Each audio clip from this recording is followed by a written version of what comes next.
Pemirsa Kasubag Umum dan Kepegawaian Dinas Lingkungan Hidup, saat ini progres kelanjutan pembangunan lahan TPU di Kabupaten Maros memasuki proses perencanaan penyusunan dokumen untuk pembebasan lahan.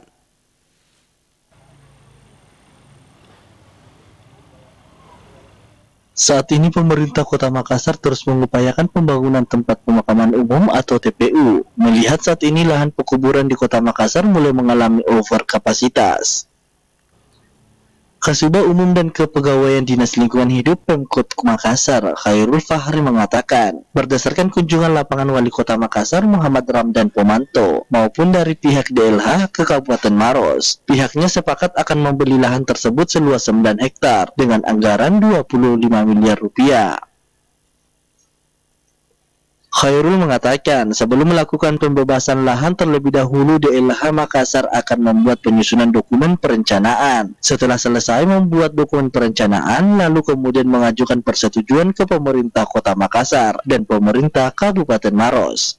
Progresnya adalah peninjauan lahan sudah dilakukan oleh DLH, bidang keanekaragaman hayati, mendampingi Bapak Wali Kota pada saat peninjauan lahan untuk rencana lahan pemakaman, peninjauan lokasi untuk lahan pemakaman. Itu kurang lebih 10 hektar. Itu kita bicara kurang lebih karena kita tidak bisa menentukan ukurannya secara detail.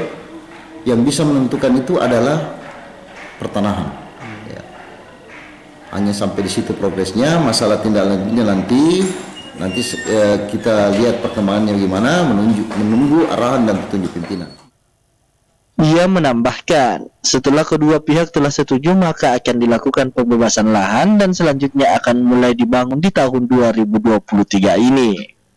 Ardi Jaho, Selebes TV.